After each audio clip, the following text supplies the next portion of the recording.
légendaire. D'autres questions? Nous recevons Patrick Chenet qui va nous parler de son 3e livre, Lettres d'excuses, paru aux éditions de l'Archipel. Un livre touchant, un livre émouvant, un livre où l'on rit aussi. Et pas trop cher. Pas cher. 21 €. Et on va pour moins cher si vous venez me trouver, on s'arrangera. Et en plus, vous pourrez l'avoir dédicacé à l'issue de la rencontre dans la salle, juste à la sortie de cet amphithéâtre.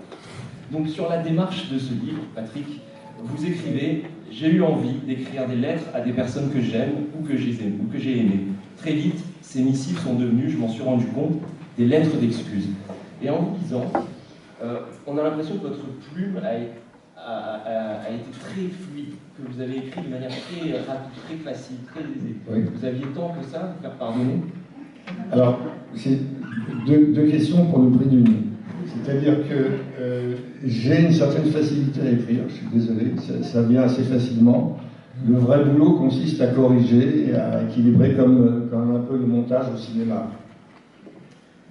C'est Faulkner qui disait que le montage au cinéma consistait à se séparer des choses qu'on aime le mieux. Et en littérature, enfin littérature, je ne sais pas si c'est le mot, en tout cas en écriture, c'est un peu pareil, il y a des choses, des digressions, des humeurs dont il faut savoir se séparer pour différentes raisons, pour une question d'équilibre, et puis aussi peut-être parce que c'est hors sujet, quoi. C'est pas très bien écrit, genre comme ça, même si ça tient à cœur. Et la deuxième question, c'est quoi? Vous aviez tant de ça à vous faire pardonner? Vous n'avez pas quelqu'un qui sait Est-ce que vous aviez... Il va falloir en rajouter une pour moi. Attention. Alors j'ai beaucoup à me faire pardonner, mais je ne suis pas tout seul. Vous aussi, vous avez beaucoup à vous faire pardonner. Disons que moi, vu mon âge, vu ma grande maturité, peut-être un peu plus que la plupart d'entre vous, et quand mon éditeur m'a proposé d'envoyer des lettres à des gens que j'aimais, que j'aimais moins, mais pas forcément à des gens aussi, puisque j'ai élargi un peu le concept et j'ai envoyé des lettres d'excuses à des endroits, des dates, à des situations, j'ai envoyé des lettres d'excuses au soleil, à une voiture. Oui, au Jasmine, à la vie, j'ai envoyé une lettre d'excuses à la mort aussi. Et j'ai envoyé une lettre d'excuse à moi. Je me suis excusé moi-même. C'est gonflé, mais je l'ai fait. Et voilà, donc je trouvais que le préalable de la lettre d'excuse était là. Vous partez déjà, c'est pas fini. Le préalable de la lettre d'excuse était une façon d'aborder, de s'adresser aux gens ou aux endroits ou aux concepts d'une façon directe, en me mettant moi en scène, moi en jeu, puisque je m'excuse. Et c'est vrai que dans la façon de s'excuser, le mot excuse est très, comment dire, multicasquette, c'est-à-dire on peut jouer avec les excuses, on peut chercher les excuses, trouver les excuses, avoir des bonnes excuses, avoir des mauvaises excuses, fournir des excuses, avoir aucune excuse, etc. Donc on peut aussi, avec le mot excuse, ça peut être un préalable pour dire ce qu'on a envie de dire et être direct et cash. Et on peut dire je m'excuse, mais tu as tort. Je suis désolé, mais tu commences à me gonfler. Je te demande pardon, mais ça va pas marcher. Enfin voilà. Donc dans ce bouquin, il y a des vraies excuses, enfin la plupart du temps, des excuses un peu plus ambiguës et d'autres qui n'en sont pas du tout.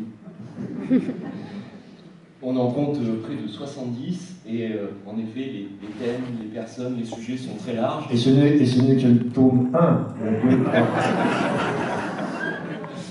Alors pour commencer, vous pourriez peut-être nous lire une lettre qui donne aussi un aspect autobiographique à ces lettres d'excuses. Je pense notamment à cette lettre à l'équipe de France, puisque cet acteur... On va parler football. Mesdames, vous pouvez sortir.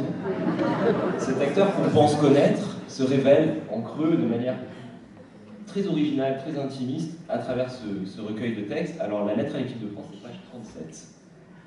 Il y a un petit post-it. Les 11 bouquins, ils n'en finissent plus. Alors, lettre d'excuse à l'équipe de France. À ces crochets et passements de jambes au foot, j'avais été sélectionné, s'il vous plaît, en équipe de France cadet. Ça se passait à Rouen, au lever de rideau du match de première division Rouen-Racing. On jouait contre l'Allemagne à l'époque, qui prenait quelques régionaux de l'étape, et j'habitais à Rouen. Donc sélectionné une fois. Mais dont on se souvient, puisque c'est moi qui ai marqué le but contre l'Allemagne. On a perdu 3-1 quand même. Isolé sur l'aile droite, les défenseurs germains se sont vite rendus compte que je ne représentais pas une menace majeure. Mes coéquipiers aussi, qui évitaient de me passer la balle, ayant compris qu'elle serait une balle perdue. C'est alors qu'on était mené 3-0 sur notre propre territoire, j'irai revoir ma Normandie, que laver l'affront devenait impérieux, il fallait absolument sauver l'honneur, comme disait le speaker sportif de l'époque. Il parlait aussi de 11 acteurs qui entraient en scène, de mirifiques, c'était une passe mirifique, de viril mais correct, que le meilleur gagne, d'ailier droit, braqueur gauche, de libéraux. C'est alors que j'intervins. La balle me parvint par je ne sais quel improbable miracle. Un faux rebond, une confusion, une erreur, une méprise. Tout seul devant le but, j'étais définitivement abandonné par les défenseurs. Je n'eus qu'à tendre la jambe pour que le ballon parte faire trembler les filets, comme disait le speaker. Porté en triomphe après cette épopée footballistique, juste cette phrase restée historique. Et les mecs, une passe, un but, 10 passes. Voilà.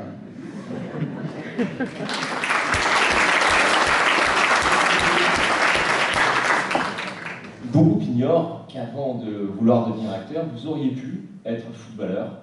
À 16 ans, vous dites à votre mère, voilà, je veux devenir acteur. Et elle a une drôle de façon de réagir. Oui, c'est ça, enfin, elle n'y croit pas trop, elle est inquiète. Non, c'est-à-dire que, évidemment, j'étais très mauvais en classe, sauf en rédaction, curieusement. Enfin, j'étais un peu en retard et je voulais être footballeur et je me suis rendu compte assez vite, et évidemment, ce que je viens de vous lire en témoigne, que j'avais pas tout à fait le niveau, quoi.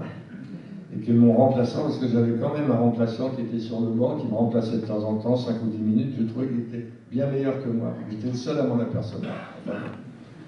Donc, oui, je dis à ma mère, un matin je me réveille, j'avais 16 ans, et j'ai senti comme Jeanne d'Arc en entendant la voix de Saint-Michel, j'ai senti que je voulais être acteur, c'est ça que je voulais faire. Alors j'étais content d'avoir trouvé quelque chose, enfin, une vraie envie, quelque chose à dire à mes parents, une excuse. Et je dis à ma mère qui s'affairait dans la cuisine, il était 7h du matin, qui s'affairait dans la cuisine, maman, ça y est, j'ai trouvé, je sais ce que je veux faire, je vais être acteur. Quand un grand silence, et après j'entends sa voix qui me dit, rendors-toi, il n'est pas l'heure d'aller à l'école. Alors dans ces lettres, vous oscillez entre une certaine modestie et des confessions sur ce que vous qualifiez être un orgueil assez monstrueux. Je cite. Faites attention à ce que vous dites quand même. Je vous cite. En expliquant d'ailleurs, vous expliquez, après tout, nous les acteurs, on se montre, on veut briller, être beau, drôle, intelligent, généreux. Et sous des dehors d'humilité, de modestie, presque d'effacement et d'abnégation, se cachait un monstre d'orgueil et d'amour de moi. C'est indispensable. Vous avez, alors si je peux, comme on dit dans les débats télévisés, vous avez édulcoré et tiré du contexte. Puisqu'il s'agit de quoi en réalité? Il s'agit je parle de mon hypocondrie. Je suis un hypocondriaque majeur et évidemment avec l'âge ça ne s'arrange pas. Simplement, je pensais que l'hypocondrie, qui est une phobie, était la marque d'une forme de paranoïa. C'est-à-dire, surtout les acteurs souvent sont assez paranoïaques. C'est un ennemi intérieur, celui qui vous guette tapis dans l'ombre et qui va petit à petit prendre la place et vous faire du mal, quoi. Voilà.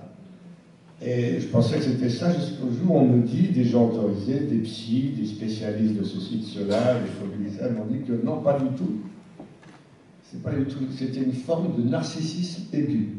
Ce qui m'a surpris le premier, et là j'enchaîne sur ce que vous venez de dire. C'est vrai que les acteurs, on se montre, on est là, on veut faire rire, etc. Donc c'est peut-être oui, on a envie, probablement besoin, je ne sais pas si envie ou besoin, enfin c'est comme ça. Et donc, je ne pensais pas être narcissique du tout, mais peut-être que je la joue faux cul, en disant que j'ai un amour de moi démesuré, etc. Donc j'ai rétabli le contexte. Voilà. Tout est clair. Oui, faites très attention quand même.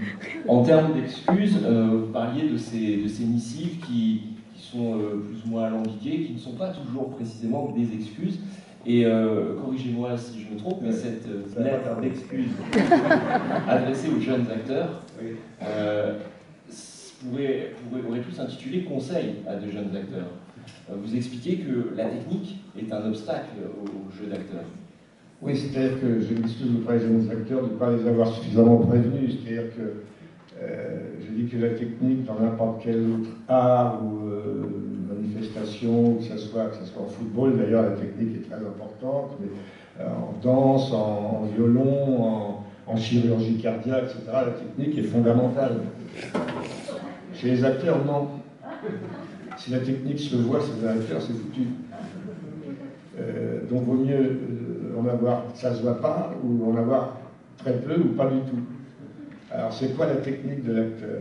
J'ai un avis là-dessus, que je dis dans le bouquin. La technique de l'acteur, c'est suspense. La technique de l'acteur, c'est de voir des gens, voir du monde, faire le tour du monde, aimer, souffrir, boire, pleurer, rire, regarder, emmagasiner les émotions, etc., de façon à avoir suffisamment d'ingrédients, de sensations du spectacle du monde et des humains qui le composent, pour pouvoir, au moment voulu, au moment où il le faut, le restituer le mieux possible. Voilà. C'est ce que j'appellerais la technique de l'acteur, qui est la technique de la vie. Voilà. Mais avoir un crayon pour l'articulation ou respirer par le ventre, on n'est pas des chanteurs, hein, etc. Non, ça ne sert à rien et ça risque d'empêcher l'inspiration, l'instinct, le moment où il faut. Ce qui est difficile, ce qui peut être un leurre dans le métier d'acteur, c'est que se lever, dire bonjour maman, comment vas-tu, qu'est-ce que tu fais dimanche, moi je sais pas, je suis en retard, excuse-moi, tout le monde le fait tous les jours. Donc tout le monde est en droit de se dire, ça je peux le faire. Et ben non, justement, c'est un peu plus difficile que ça. D'ailleurs, c'est comme l'écriture, j'en parlais tout à l'heure avec un journaliste. Il y a des ateliers d'écriture, d'ailleurs, ça va être l'objet du débat après. Et je disais, mais est-ce que le fait d'apprendre à écrire ne va pas assécher l'instinct, l'envie, le feeling, le fait qu'on lui dit non, il faut faire comme ça, il faut mettre une virgule là, etc. Et voilà. Et donc c'est un peu. Je faisais des parallèles avec le métier d'acteur. Donc il faut se méfier de la technique. C'est Miles Davis qui disait méfiez-vous de la technique. C'est Miles Davis. Je dis, c'est Miles Davis. Méfiez-vous de la technique. Et Nietzsche, attendez, là je vais un petit peu. Nietzsche disait.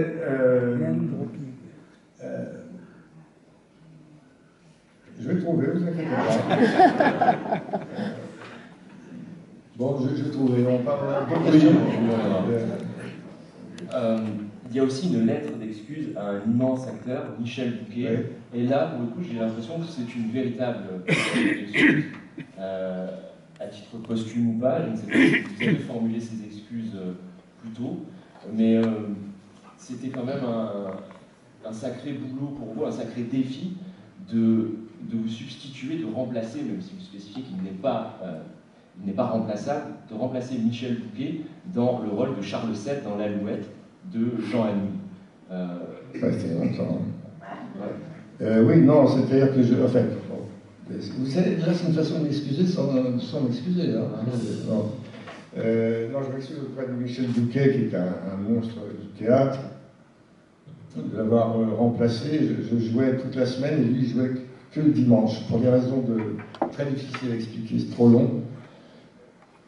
Et les gens venaient voir Michel Bouquet, j'étais encore au conservatoire, j'avais 20 ans. Et quand j'arrivais en scène, dans le monde de Charles VII, au bout d'un quart d'heure, 20 minutes, je sentais que tous les programmes s'ouvrir et vérifier que non, c'était pas Michel Bouquet, c'était pas moi. Et j'ai senti une certaine animosité et déception dans la salle. Hein, enfin bon, voilà, ça c'était la petite anecdote. Simplement, j'avais une petite amie à l'époque qui était ouvreuse, donc je restais tous les soirs, je regardais Michel Bouquet dans ses œuvres, et je dis simplement que j'ai beaucoup appris en regardant Michel Bouquet 80 fois dans Pauvre Bitos, qu'en 3 ans de conservatoire. Toujours pareil, au conservatoire, on vous apprend des choses, des techniques, des façons, ce qui n'est pas inintéressant, de découvrir les grands textes, etc., les grands auteurs. Je sais pas, essayer de s'immerger dans Shakespeare ou dans Marivaux, c'est toujours très intéressant. Mais le spectacle de l'art dramatique dans tous ses états, c'était Michel Bouquet, oui. Et j'avais la sensation, à ma modeste place d'élève du conservatoire encore, que je me sentais proche de lui dans ce qu'il faisait. Je trouvais qu'il y avait des choses qui se ressemblaient, dont je me sentais proche. Alors je termine, c'est là où je reviens, je termine en disant, je m'excuse d'avoir eu l'arrogance ou la prétention de vouloir vous remplacer, et je termine le chapitre en disant, bon, en même temps, voilà, parce que là, très prétentieux quand même. Vous vous adressez dans ce livre aux membres de votre famille, à votre mère, à votre père défunt, à votre fils Victor, en regrettant, sur un ton très drôle, n'ayez jamais vraiment réussi à le faire marrer. Non, jamais. Jamais. Ça marche avec tout le monde sauf avec lui. Alors si je comprends bien, on va dans la chronologie. On en est à 6 Je sais.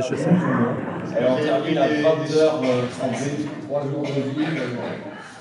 On y va progressivement. Donc je comprends qu'il ait du mal à rire à vos blagues si vous tentiez la blague du jockey qui entre dans la salle de bain. Oui. Hein, c'est Bourvil qui... Oui,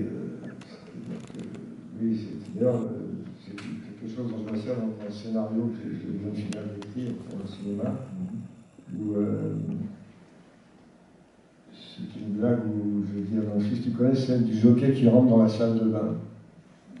Et très souvent, les gens qui ont lu le bouquin, ou même qui ont lu le scénario, parce que je pensais à leur scénario, me disent, mais c'est quoi cette histoire de jockey qui rentre dans la salle de bain?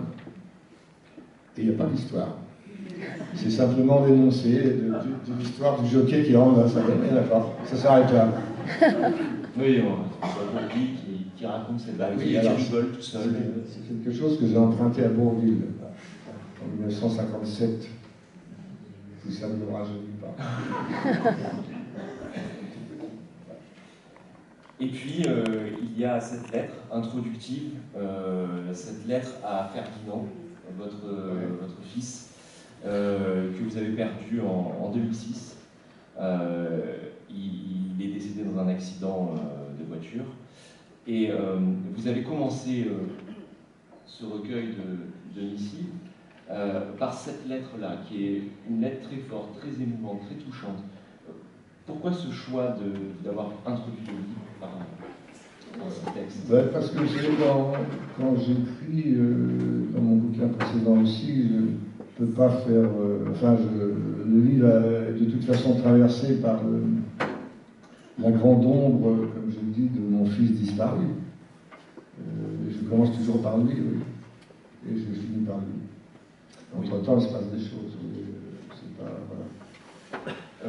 Est-ce que vous feriez l'honneur de la lire? Ouais, on va essayer. Merci.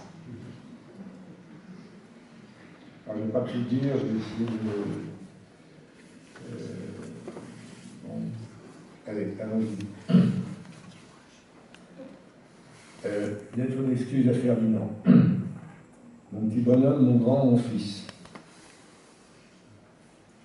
Je te demande pardon de n'avoir pas toujours su comment m'y prendre avec toi. Cette lettre est donc une lettre d'excuse que je t'envoie à tout hasard, des petites choses que j'ai sur le cœur depuis un bout de temps, depuis très longtemps. Je suis très long comme âge. Comment dire? Avec le bon vieux courrier, l'orthographe, la ponctuation, les accords, les mots, les phrases, les points de suspension. À l'époque de M. Chardon, une faute valait 4 points au moins. M. Chardon, mon instinct de communal. J'ai des excuses à adresser à tout le monde. Je commence par toi, à tout seigneur. Mais je ne sais pas comment commencer. Je ne peux pas dire qu'est-ce que tu deviens mon grand, ni alors quoi de neuf. Attends. Je vais trouver mieux. Tu me manques, là, ça y est, cette fois on est sur des bons rails. Je voulais donc te présenter toutes mes excuses, te dire que j'étais désolé, mais bien plus que ça, enfin m'excuser, quoi, il n'y a rien d'autre à dire. Je m'excuse de ne pas t'avoir protégé, je m'excuse de ne pas pouvoir t'admirer grandir, je m'excuse de ne pas être témoin à ton mariage, je m'excuse de ne pas devenir le papy idéal dont tu auras rêvé pour le petit descendant, même si j'aurais voulu changer le nom de papy en bon papa ou grand-papa ou Patrick ou pape, essayer d'éviter Pep, mais au vrai je m'en fous. Je te demande pardon de n'avoir pas pu profiter un peu de tes beaux yeux, de ton rire cascadant, etc. Je m'excuse de ne plus... je m'excuse de ma vie, qui est ce qu'elle est, c'est-à-dire privée de toi. Je m'excuse de ne plus aimer la vie comme avant, je m'excuse d'oublier parfois les choses qui te concernent, et même de devoir regarder les films sur toi pour bien revigorer ma mémoire flanchante et regoûter à ta belle gueule d'archange d'aujourd'hui. Je m'excuse de ne plus être là à côté de toi pour te voir, je regrette de ne plus pouvoir te dire le nous et l'agneau, que je disais plutôt bien. Je te demande pardon, ce sont tous tes tirs au but que j'essaie en vain d'arrêter maintenant. Je suis désolé, mais je ne regarde plus les matchs du PSG avec toi près de moi gesticulant. Toi, tu auras toujours tes 20 ans magnifiques. Je m'excuse de vieillir. Merci.